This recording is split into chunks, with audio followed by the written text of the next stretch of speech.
Hey guys, what's the vibe? Up? It's like 10 p.m. for us, and I was up all night, sick. Yeah, Ian was having the.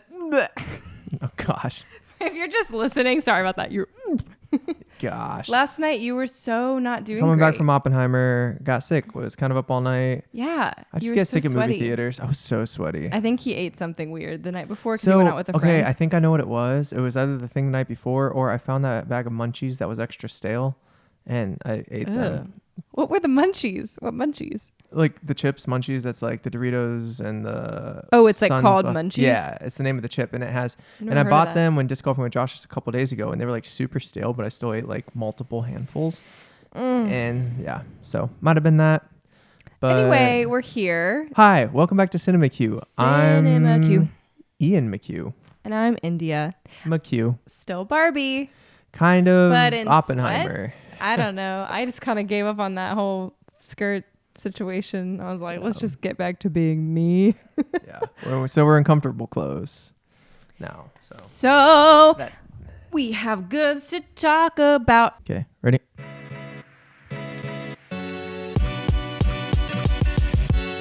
Welcome to Cinema Q, where we chat all things film and faith through our lens of storytellers and as a creative, married duo. I'm Ian McHugh, filmmaker, actor, and writer with over 10 years in the industry. And I'm India, photographer and actress. Together we discuss the art of filmmaking and review what we're watching, all to discover what should go next in your Cinema Q. Let's do it. Let's go. All right. Last episode was our kernel, and this Very is long the kernel. Yeah, it was a long kernel. It was a half popped kernel.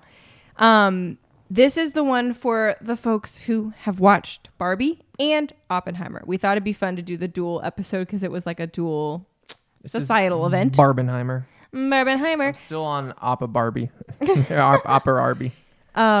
Yeah, so we've got lots of thoughts. Mm-hmm. And you probably more than me. I'll listen. Yes. So you guys can cancel her for her thoughts instead of me. Yes.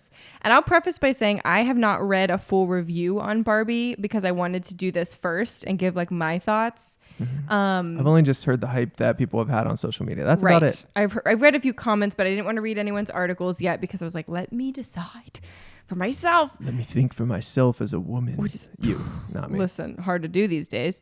And then Oppenheimer, I listened to the Holy Post podcast and they started talking about it. And so that's how I learned a little more context. But other than that, I haven't really read much about that either. Yeah, I haven't read anything, watched a little reviews just to refresh my brain because, again, I fell asleep during Barbie and started not feeling super well during Oppenheimer. Sleepy. So I got to rewatch them, give them a fair shot. But yeah.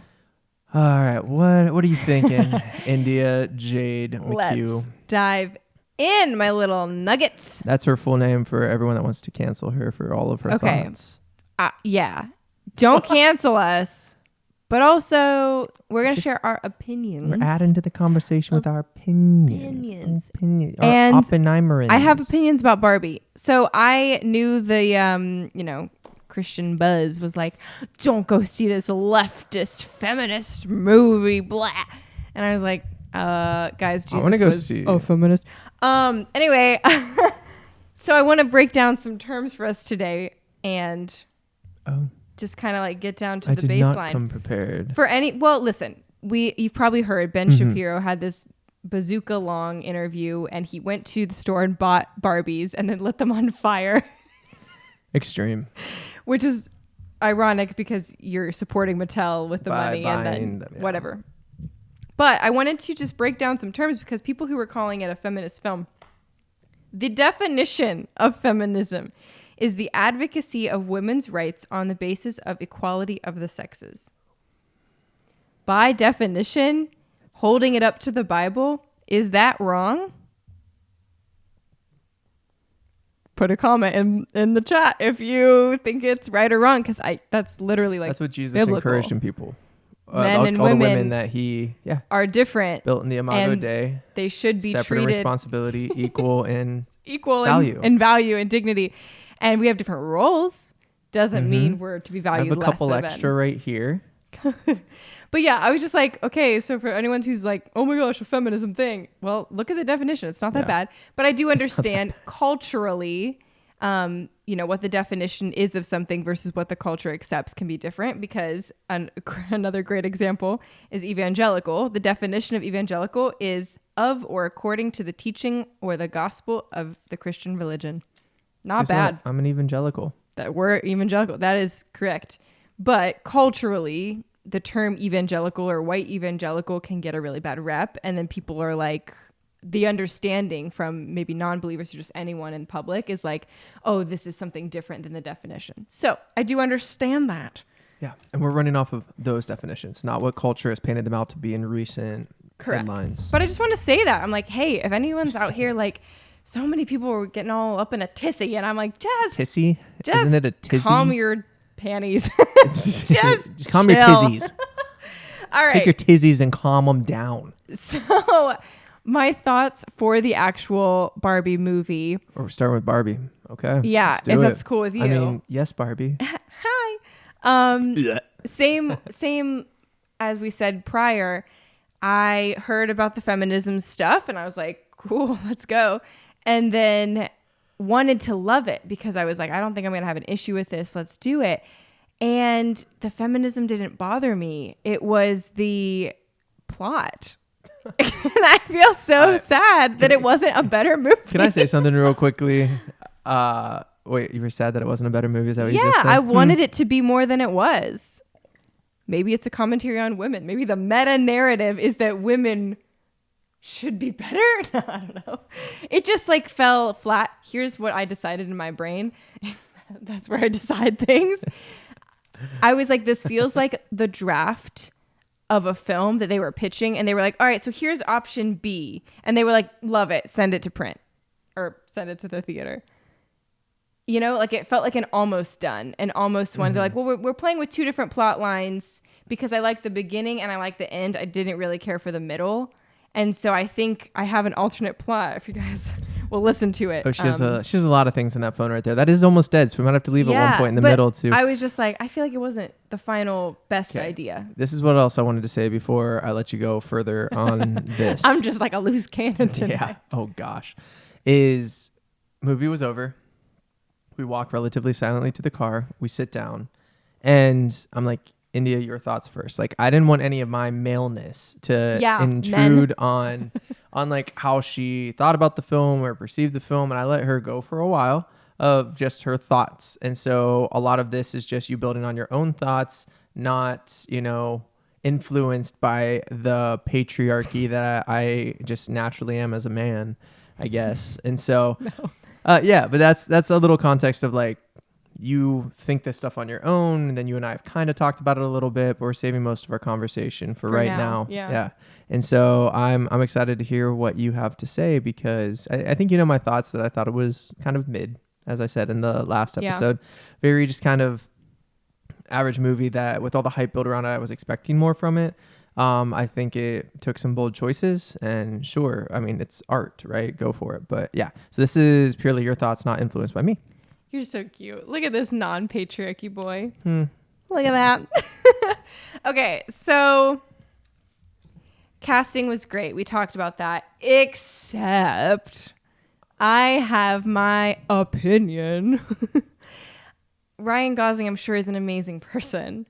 I think he did great in The Notebook. But when that came out and all the girls were like swooning, I was like, he's fine. And he did great in The Notebook. Like a paper plate. Because... useful. We're gonna meet him one day and be like, yeah we're useful, but like for occasions, like barbecue. Sure, I don't want to do dishes. Barbecue. I don't know why that came to my mind. I've never thought that thought before. That's actually Ryan Gosling is a paper plate, a Thursday, and the number 48 and November. It's all the same. Yeah. And Ryan Crest Gosling is toothpaste. Thursday. If you guys hear that farting sound, that is India shifting on the couch. Like a left fast fashion that has shoe. no aglet. Anyway, so I've never been like, thinking that he's the hottest man in Hollywood or anything, but he's a great actor. Even with his newly chiseled 8-pack. I think he did great in The Notebook. He did fine in La La Land. I was also wishing there was someone else there, but... Yeah, and same with Emma. I wanted Jeremy Jordan in that role. I wanted them to actually get like Broadway people for La La Land. Yes, get the people who've worked their whole lives for this. It's fine. But for Barbie, for Ken, I have a list of men that I think would have been a better fit for that role. Let me just pull it up. Appa jeans, our cat. Okay. First, Simu, who plays another Ken. Why not him? First of all, he looks more Kenly to me. Zac Efron. A clean-shaven Hemsworth brother. A clean-shaven Jonas brother. Henry Cavill, who's from Batman. He looks like a Ken. No, say that differently. Cavill? It's from Superman. Not Batman. Is it Batman versus Superman? Well, he is Superman. There you go. Sorry. And The Witcher and all that. Yeah, he looks like a Ken. Like clean-shaven. He's probably too old is the issue. Ryan Reynolds. Chris Evans. Ryan Reynolds could have played every part Rob in that movie. Lowe.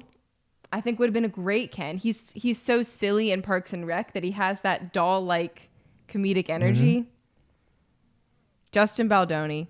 Ian McHugh. We had options. I didn't even we had options. If you just do a casting for The Bachelorette, you'll have options. You just want me to get that role so I'd go into a workout routine and have a six-pack. I just, like, he did fine, but, like, I don't know. I just was picturing more of these, like, clean-cut, make it look like a doll. Like, the criteria for Margot Robbie was, like, the most stereotypical, beautiful, tall, blonde. And all you Gen Zers out there saying she's mid. Okay, wake up. Go home. You're wrong. Okay, but she is beautiful. But all the Kens, except for Simu, were just falling short for me. I hope I'm pronouncing it right. I looked it up. Simu. Seymour Butts? No, he was in Shang-Chi. Yeah. Anyway. So, sorry. I love you, Ryan. At a distance, I just think there was other Kens. But when I was doing that research on other attractive men in Hollywood that could have played Ken, Tom Hanks. Just kidding. Listen, that would have been so cute. Ian McKellen. Honestly, George Clooney as like an older Ken, widen that audience. But there was not a lot of attractive young men that came up, and that's a problem. We need more handsome boys in Hollywood. Where are they? I like still have hat hair for my Oppenheimer outfit. Listen, I was like sad. I was like, there are not that many cute ones out there. Okay, so that was my issue with the casting. Otherwise, pretty great. Totally fine. I definitely did, after seeing the huge, like, star-studded list of names, I thought they would have way more way more lines and dialogue and screen time. Yeah, like that. The one gal from Bridgerton's in there for 5 seconds. Dua Lipa says, "Hi, Barbie," and that's it. John Cena says, "Hi, Barbie," and that's it. And I was like, you pay, hundreds of thousands of dollars for these awesome names to like pop up on IMDb, but they don't have much of any screen time and they don't add to the plot one bit. And I think that's just like quite the bummer. Any thoughts on that? I agree. Ryan Gosling did his part and did it well, but Ken wasn't a big part of the film. So it was what it was. Also, interesting, I did read this fact. It said Bowen Yang, Dan Levy, and Ben Platt were all in the running to play a Ken. All three of those men are gay. Because of the... So that would be funny. But also, I was like... But they have all the musical numbers and stuff. But they had the musical numbers. And so they just wanted... None of them look like Ken. I think Dan Levy out of all of those would have been hilarious, but like, I just think it's so bizarre. It's like you're making a movie about these stereotypical dolls and you're choosing like people that just don't. Paper plate energy. It's like, I don't know. Okay. So here's how I would have done Barbie. I think Greta Gerwig did a great job with the overall direction. Very unique. When we first heard about the movie, I was like, is this campy? Is this Disney? Is this a musical? Is this a comedy? Like, what is going to happen? I think it tried to do all of them and kind of failed. Yeah. So I think there's a million directions they could have taken this movie. And I think they got close with this direction. But to me, it just didn't. Harry Styles could have played Ken. That man could do anything. You said One Direction, so. Anyone from Zayn from One Direction, like someone, please. But here's how I would have done the movie differently. I literally have this like written down. Okay. This was the A version of the movie. First of all, opening shot. What is it? Cut it out. Why do we need that? Why is it even R? You know. What is this? The history of Mattel's Barbie Is this the history of women interacting with dolls? Is this a commentary on women and feminism? Is it all of it? Is it none of it? I think it would have been stronger if we had this Barbie who was discovering why being a human woman is the most important place to be versus wanting to stay in a perfect Barbie land. And so this opening shot, get rid of it. That was fine, but like just didn't really add much. It never really circled back either. So then we have the rest of it. Barbie's waking up in her dream house. Lizzo's playing in the background. Vibes are good. Vibes are strong. And everything's great. And then we get to the dancing scene and we're all like, wow, Margot's real cute. The lighting's really fun. And then she's like, do you guys ever think about dying? Not only is that precisely what I have said before in the same context. We'll be literally dancing around the kitchen. She's like, death. No, it's scary. But all the way up until that, I was like, yes, this is on track. This is going to be a good film. Then it just kind of like the next morning, she's like, I have to go talk to Weird Barbie, which is Kate McKinnon from SNL. And then it happened there, and then she had the funny moment with like the Birkenstock versus the heel, and she gets cellulite. That's like blue pill, red pill. They reference a lot of other films. So yes, I thought all that was good up until there. I do think that scene particularly could have been funnier. They could have done more in the Birkenstock moment, but you know, whatever. So then if this was India's movie, if I was directing from that moment on, then Barbie would go on this adventure to the real world. Ken appears with her. They're trying to figure this out. Then they're on Venice Beach and they're starting to realize that like Barbie's getting harassed for how she looks and what she's wearing by the people in the real world. All of that, keep that. And then if you've seen it, obviously they go off on their whole side plot with Mattel and Will Ferrell and the men. And then they're like, oh, we got to go save Barbie Land. And Ken learns about patriarchy, which is just horses. Patriarchy is much more than horses. There weren't horses in the patriarchy. He didn't want it anymore. Yes, why the horses? Forget all of that. Here's what should have happened. Once she's in the real world, she should have started to interact with more women, which we had the glimpse of the elderly lady on the bus stop. But 5 seconds ago, Barbie was just saying, ooh, cellulite, ooh, flat feet. And now she's looking at this old, beautiful, wrinkled woman and goes, you're beautiful. How does she come to that realization? Show us. Just like show us. I think it would have been stronger if Barbie had to interact in the real world with multiple real women and be like, well, she has flat feet. She has cellulite. She has acne. She has wrinkles. She's a single mom of 3 kids working Yes. She's powerful for these other reasons, even though that she has wrinkles and yes, had to do that. And as she's doing that, her physical looks start to be a little more earthly and less perfect. And start to realize more of these changes. And then I think the portal to Barbie Land could have started to close. And then people back in Barbie Land would be like, oh my gosh, the guys are starting to take over. What do we do? And she's like, I need to get back home. And then like at the end. You kind of have a little southern accent coming out with your end. And then. It would have been stronger if Barbie had to choose to stay in reality and become a human full time, knowing that the ideal of Barbie Land was going away if it meant that men and women were going to partner together for human flourishing. Cue the Billie Eilish song. Loved it. I did cry during that montage because it was the only real thing in the whole film. It was beautiful. I was like, oh, that's right. That's what it's like to feel and to be a woman and to like experience womanhood. That was beautiful. Show me more. We got so sidetracked with this whole like, oh, look, the boys are horses and beer. And then let's have our very like, direct, this is what it's like to be a woman. It's impossible. Not that that's not necessary, but there's a saying in marketing. It's like show, don't tell. So show us why that is true. Show us why it's impossible to be a woman. They just wanted to hit things on the nose and spell it out. And maybe they were thinking because people have missed the mark all these years and it's not getting through our thick skulls or something. Yeah, and I think that's why it landed so well with a lot of folks because they were like, finally. But we talked about... Go ahead.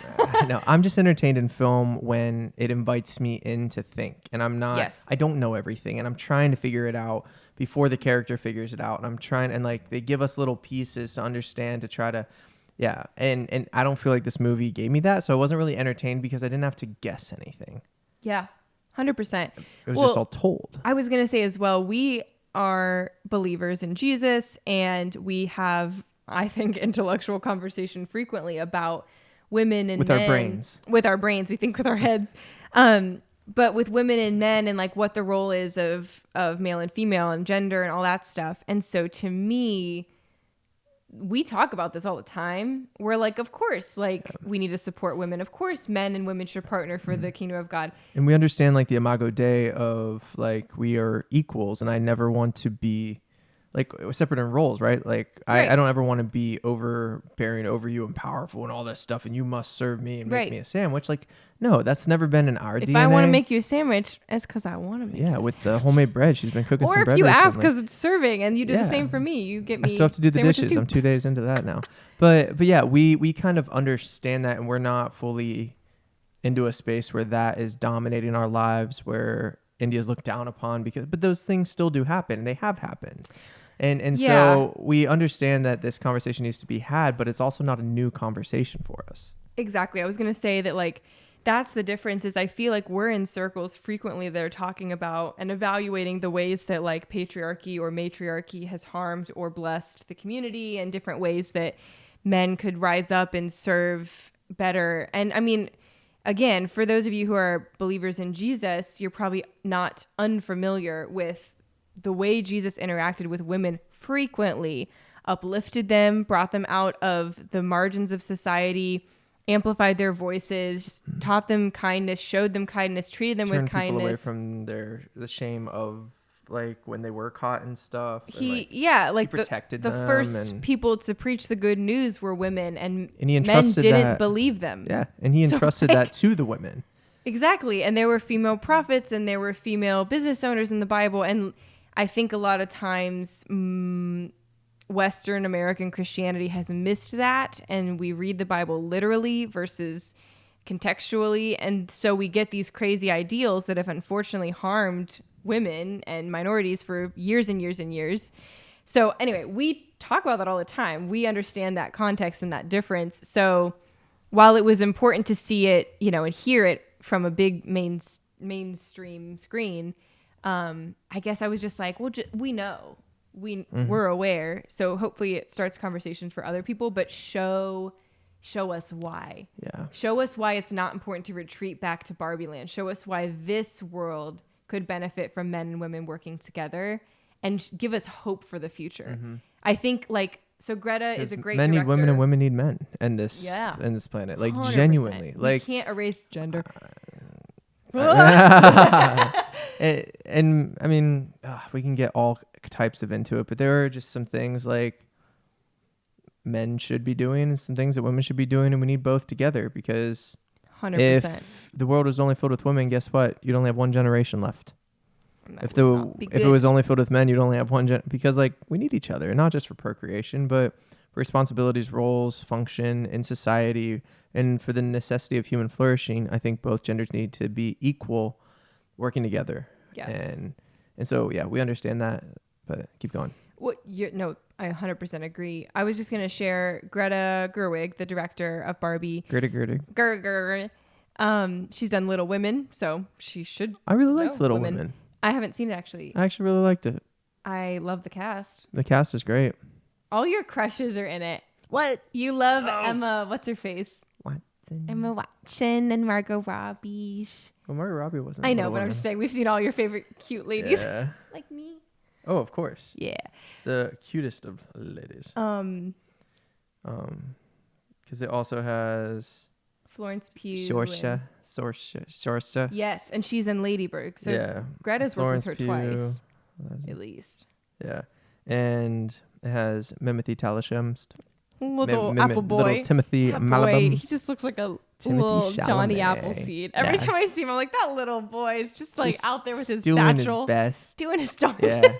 He's a leather satchel for sure. We got paper plates and leather satchels. He's a satchel mouse.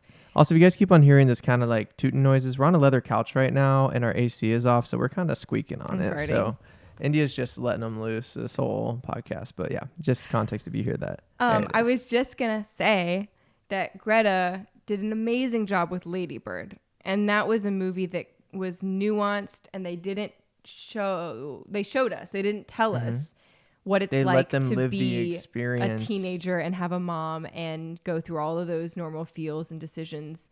And for some people, they left going like, what was the point? And others were like, that was it. That was exactly how I feel being a teenager. It's a coming of age movie. So I wanted more of that from her here. I wanted more of the nuance. I wanted more of the coming of age, not a coming of age, but just womanhood. It was kind of a coming of age and self-discovery. film. Barbie was of like growing up and discovering herself and all but that I think stuff. that's what the difference is she also wrote it, correct? Mm-hmm. So I don't know if the comedy part fell flat for me. And I think she's done these really good nuanced dramas before that adding the comedy, like 3 or 4 jokes made us chuckle. Yeah. But I was expecting to laugh way more. And so I was like, okay, well, maybe it'll be deep. And then the deep parts felt a little too in your face, literal. And yeah. So that's why I was a little bummed. That's the part that I was going to say. Like Michael Cera's part as Alan was like never pretty, circled back. like pretty funny. Yeah. And like the comedy, sure, made me chuckle a couple times, but like kind of missed the mark on the comedy. Yeah. And then it kind of missed the mark on the musical. And like, what was that? And then it kind of missed like the set design. Beautiful. One of the strongest things it had going for it. Like unique world that they created. Lots of practicals. Like they did a lot of it practically. It wasn't a lot of CGI stuff. And like super fun creating the world. But the rest of it, I was like, in film, I want nuance, artistry, characters that require acting. They even all had the same name because they were unique, but no, they were all Ken and Barbie. But yeah, it was just like it missed the mark on so many things that it wanted to be, that I was like, what even is it? Is it a social commentary? Is it a comedy? Is it? It's literally listed as like action adventure comedy, and I was like, I would really call action. National Treasure an action adventure comedy. It's just like a reverse Wizard of Oz. You know, they start off in the land of milk and honey, and then they adventure into the real world. Yeah. So we wanted it to be better, and I think, I mean, like, could you imagine? I literally am like grieving what it could have been. The opportunity it had. And I was like, at least it got the conversation going, and I am grateful. Sure. But like, could you imagine if Barbie had to experience other women who were going through motherhood and menopause and teenagers in the real world, and then have the conflict of my perfect little Barbie land is going up in flames from the Kens, but you know what? I'm going to choose to stay, and then have Ken's character join and fight with her and say, we can make this place better too. But how dare we have a woman and a man partnered together? I will say it was interesting. They didn't have a romantic fling, and I think that's unique. And I think Greta spoke on that being an intentional choice, because you didn't always have to have the woman have a romantic interest. But also, Ken never apologized to Barbie for treating her like he did. And I had a friend tell me that kind of ticked him off. After he's like, I can finally be my own man. Oh, I don't need this. But he was kind of a jerk to her and treated her poorly. Yeah, and apologize. That's what big men do. It just never painted the full solution. Like, the women in Barbie Land fought to get it back to the way it was, not to a better future. And I think fall back to comfort, which then tears down the other side of people. That's something that I've been thinking about, is like Ben Shapiro and all these people who are so angry. It's like, you're not angry that it's feminist. You're actually, by definition, not angry that it's not feminist enough. Yeah, because if it was truly feminist, it would have been equal. Not one over the other. Women elevated, men below. You just Barbied that. But yeah, I think that's just my thing, is that I would love to see some real cinema that shows the beauty of womanhood and the nostalgia of dolls and Barbies and everything in a way that was like, let's move forward in a way that women and men are uplifted together, because you need Barbie and you need Ken. It also felt like Mattel, like with the side plot of Will Ferrell and the businessmen, that I didn't find extremely funny, and I wish I found it was. some of their things funny, like just run in some direction. I chuckled at that some one. of it was funny, but I wanted that to be sillier or more whatever. I think that was like, it felt like Mattel's public apology for the way that they have not done their dollhood correctly. Yeah. Instead of just like a purely fun, putting enjoyable standards on young And I think it's because girls they were one of the from a young producers. age. I wonder how much of it they were like, can you make sure you say we're like, sorry? This is our sorry for like the early days, and like we'll the do side better plot with and like have the knockoff Barbies that they all discontinued. That was unnecessary. And it was here for this much screen time. So anyway, those are my thoughts with Barbie. The Billie Eilish song again did bring me to tears. I love that. Yeah, I feel like I had another thought. And check your phone. That's almost dead. Yeah. Do you have anything else with that one, babe? No, I think we need more films out there that make bold choices. But I do think this one missed the mark a little bit. Maybe it's just because of where I'm at in just like I'm all for women and men being equal and like all the ways that God has designed us to be. And so I don't know. I'm really sad for the women that, go through oppression from men and experience the patriarchy negatively, and like things need to change, because I know not everyone's lived experience is maybe as, blessed as yours has been, or other people around us where it's not as big of a thing. But still, like, even like we said before, like you've experienced it in some aspects of your life in workplaces or whatever. Heck yeah. And so like it is real and it needs to be talked about.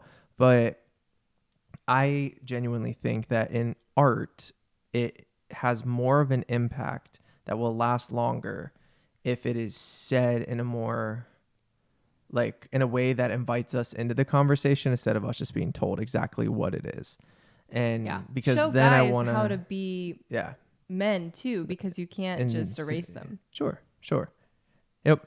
So I don't have a lot of other thoughts. I was super stoked to go see it. I have nothing fell asleep. really against it. I think it could have changed some things from an art and film perspective to make it a more effective story. But yeah, it's a film. Go watch it.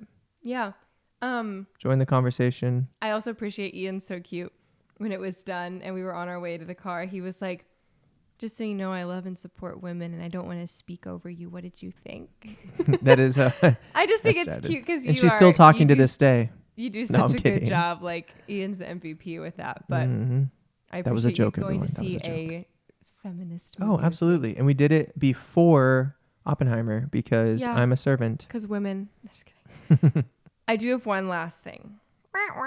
And I don't want to get canceled, but this is my opinion. This is our podcast. This is our opinion. And we're going to start being pretty honest on here because we want to tell you, not show you, and then, cause divisive.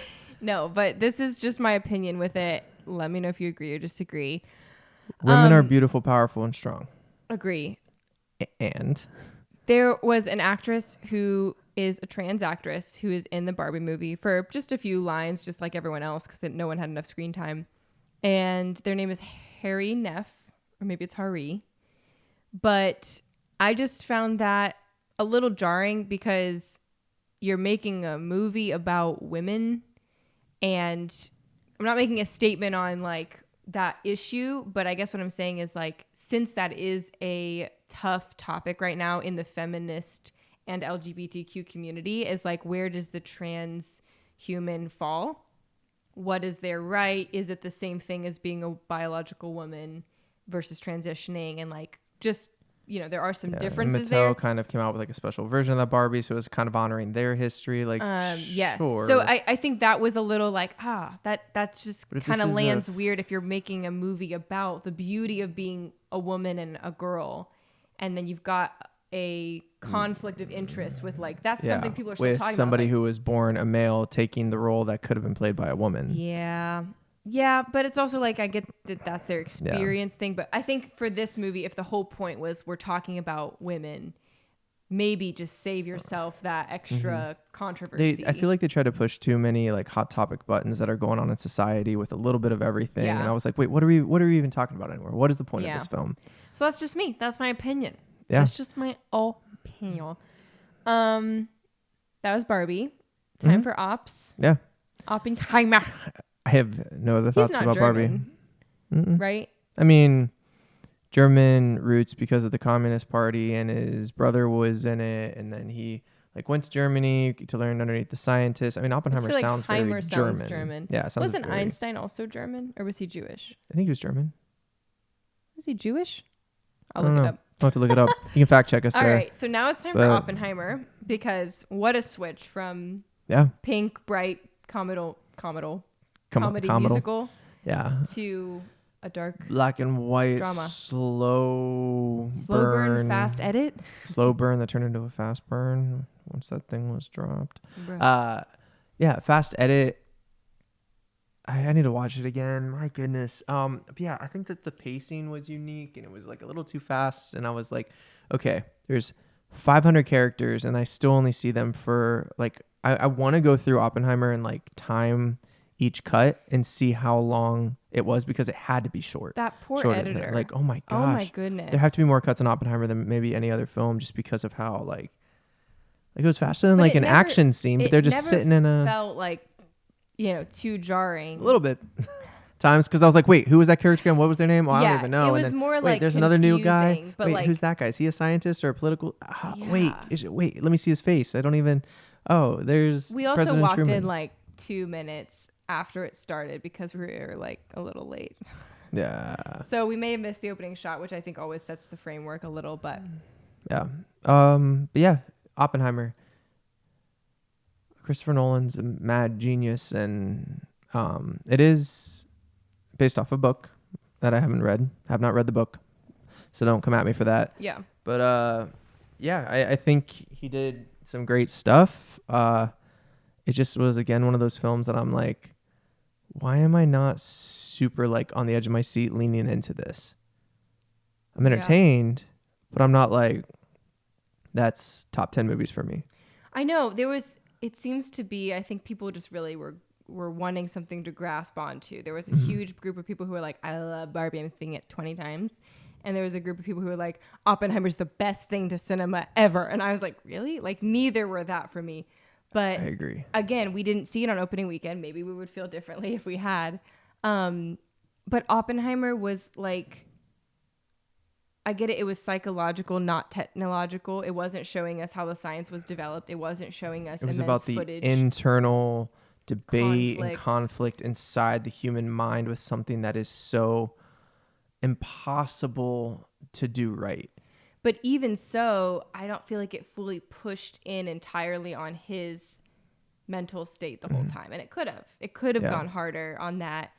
But it was a lot of dialogue. It jumped time a lot. I think standout wise, performances were amazing, and Robert Downey Jr. was almost unrecognizable. Yeah. Did phenomenally. I hope he gets an Oscar nom, if not a win for that. I just didn't know Sirius Black was president. Did you know that was the same actor?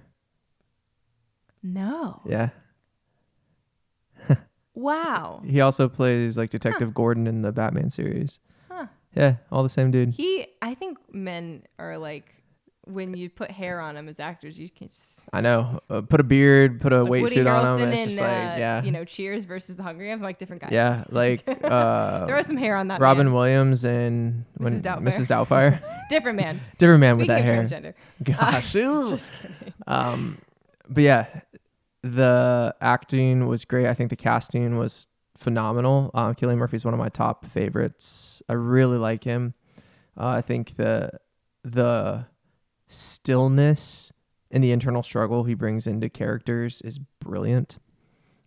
Peaky Blinders to minute action. Perfect casting. Yes, casting was great. Mm-hmm.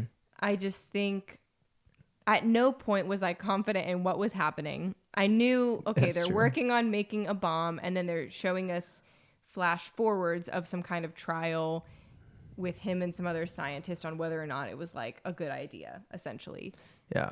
And it was like, but I was never confident in what they were saying or who they were talking about, because it was a lot of names and a lot of footage. And Drake and Josh was there for a second, and then just Josh. Emily Blunt, and that makes me think of The Office and John Krasinski and A Quiet Place, and then. But Cillian Murphy's also in A Quiet Place, and Cillian Murphy's also in Peaky Blinders. This is his sixth film he's gonna be with Christopher Nolan. He did Dunkirk and Dark Knight, and so. I'm also not. I think a lot of history buffs loved it.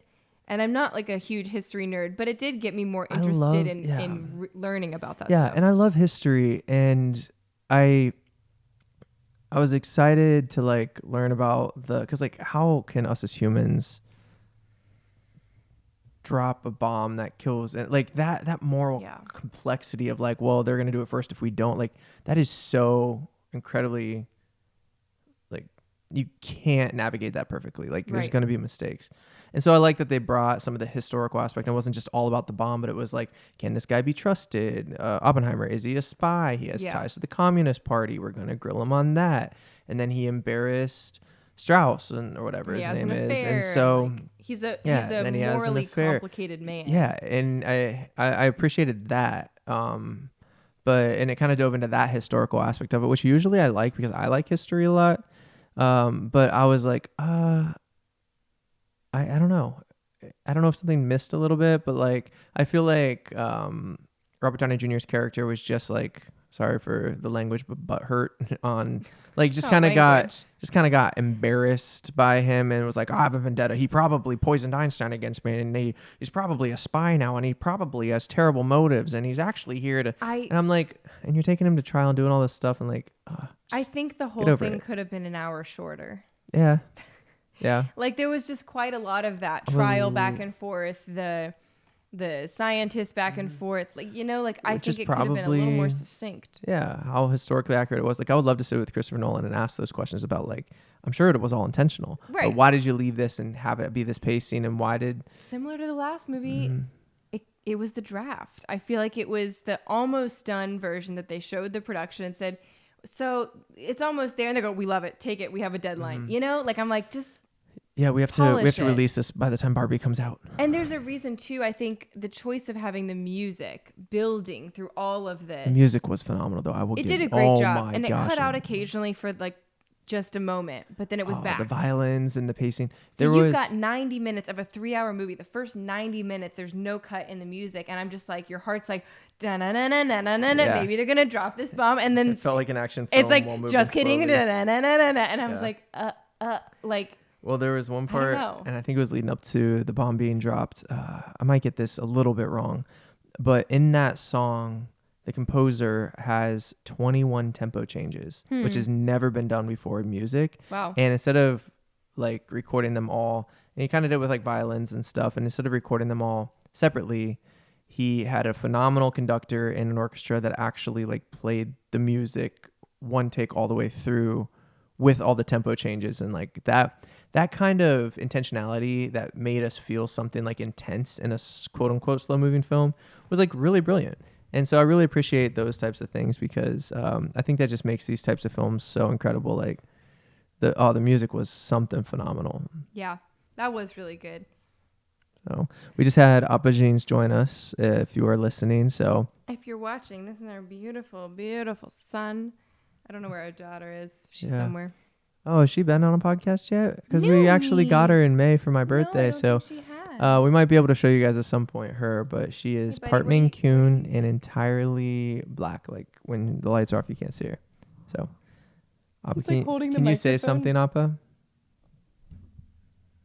He doesn't want to say anything. He's the cutest boy ever. Yeah. Yeah. So other thoughts about Oppenheimer. I thought it was interesting. I came out of it and I was like, I wanted more explosions. But that's also very bad of me to say because it was obviously a huge historical thing. But I genuinely was expecting more explosions. I think people CGI'd commercials and trailers and TikToks of what it would be like to watch Oppenheimer that were more explosive. Yeah. Something sorry. I think that was my thought. Yeah. So something that and again, I need to watch it again because my brain's just filled with a bunch of stuff right now. You've been sick and you've been on set. You've got been wild. Dialogue lines and yeah, stuff in your head. Full episodes just floating around up here.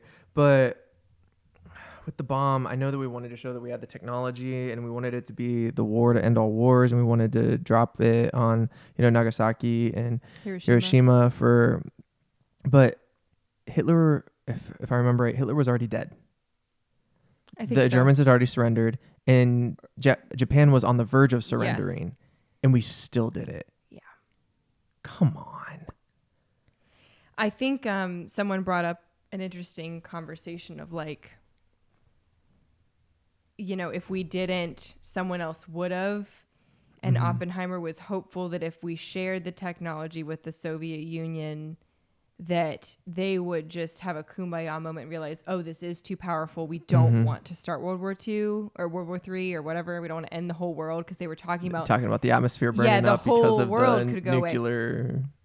And so I think that smart was science his stuff. kind of naive point of view, or maybe, you know, hopeful point of view, is like, Yeah. if we share this information with others, they'll all agree that it's too dangerous. But then But the instead, realists they wanted in them the to room show were it. like, yeah, Let's show it. like we need to show it. I think the other thing that I thought was helpful from the film is that it didn't paint the nuclear warfare out to be a good decision. Like, yay, America. Yeah, we didn't praise. Sense of pride. We Way to didn't kill those praise people. bombs and killing people. But it also in the wasn't film. like, I mean, it was still Oppenheimer's ego and, you know, the scientists who were like, we have to see this through. We have to make this. We Because want the Oppenheimer power. was learning from underneath the German scientists, he's like, I have to beat them to it because otherwise they'll have this technology and we're the ones that die. Yeah. If you ever want to just hear my nuanced opinion about war, I mean, I'm just so like, You I think lean everyone on- should just fight naked? well, Or like I argue think naked? no one would ever do anything. We're like, haha, naked. But I'm so like, these are God's children. And I I know war is lean in on the scripture. empathy, and I lean on the Hacksaw Ridge, you Yeah. know, take of like, who am I to take somebody's life? And everyone just like paints them out to the other is the enemy. The other is the enemy. But like, if we all sit down, like nobody wants it. I also have never been in that experience of war and realizing when someone's heart is fully turned away that, you know, once their heart's fully hardened, like people want to empathize with everyone, but then it's also like, well, you can't empathize with the Taliban. You can't empathize with these people who have already decided that you're not a human and that you are the enemy, kind of thing. So yeah, because like Hitler's whole thing just started off as a propaganda scheme. It wasn't even about war. yeah. So much respect for the people in the armed forces and especially World War II and World War I veterans and stuff. And at the same time, I think it's a Christian's duty to hold in tension the like combination of a life is a life, whether it's a civilian or a person of a different ethnicity or a person on the other side of the world or someone in Axis or allies or whatever it was. Like warfare is one thing and human life is still valuable. And all the more for Oppenheimer, that's like men, women, and children and innocent civilians, and all of them are going to get hit by this as well. And did you catch that part where one of the generals is in the room and they're deciding which cities to drop the bomb on? They're deciding on. And he's like, well, not this one, because my wife and I honeymooned there, and it was lovely. Yeah. And so those people are going to get saved because one guy honeymooned there. I was just like, but guess what? Other people the have reality stories. that's probably how it happened. Yeah. That's other how people men in that they power did drop it on. decide things. Yeah. It's heartbreaking. And they dropped it like, on some cities just because it was wanted the to demonstrate. strategic enough one that would kill enough people to make a move that would scare. It's wild. But also, if it ends all wars, then but we knew it wasn't going to. Right. And now the conversation is Russia invaded Ukraine 2 years ago, a year and a half ago, and the talk of a World War III is like here. Mm-hmm. And so I think it was important to see on film like the psychological turmoil of not only how those bombs started to be created, but also the weight from Oppenheimer's perspective. We never really saw a lot of the rubble and of these, you know, mutilated bodies and the victims of that bomb, which he could have done, but I think it would have been a cheap way out. Instead, he showed Oppenheimer giving a speech and his imagination taking over what would happen to the crowd if his work had hit them. And I think that is an interesting and helpful perspective for the fact that we live in a world today where war is likely still on the horizon and that we have this crazy nuclear arsenal in all these countries. Just this past week, underground. like Pakistan bombed a couple people, killed like 56 people, injured 100 others, and they're getting access to like nuclear things. And it's heartbreaking, but also a good reminder of like, this is what humans are capable of. This is what the fall of humanity has done, and it's the reason we need Jesus is on the cusp. Yeah, because sin is here and sin is real. Right. So we have to keep that at the forefront of our mind, and for that, I'm grateful that this film exists and reminded us, like, hey, don't be deceived. Like humans can do terrible, terrible things, and we all have to find a way to live in peace with each other, or this can happen again. And I don't want to drop names or anything, but you and I have recently run into new friends and family of friends that have been severely affected by war and PTSD, Mm-hmm. and just the unimaginable things that people experience in war that Sticks just with affects ya. them the rest of their lives. I mean, that mental, space for Oppenheimer as well, of like, man, I did create this thing. I am the one that created this technology that killed so many people. And that has to be so hard. And then on top of that, being accused of all these things and trying to get away his, security or his, access, and trying to say he's a traitor, and like all of that adds up, and he's just a human trying to do his best. And we need to have so much grace for people because we don't know what they're going through. And the slippery slope of him, wasn't it like at the end he was on trial because the hydrogen bomb was like the next thing that's more dangerous, and he was like saying, no, that's not a good idea. We shouldn't. But they were like, but didn't you make the atom bomb? Didn't you start to make what led to this? And just like that moral slippery slope of like, oh, we did the first one, so why not just do the next one and the next one? And how easy it is for our brains to defend something and say, well, I didn't drop it.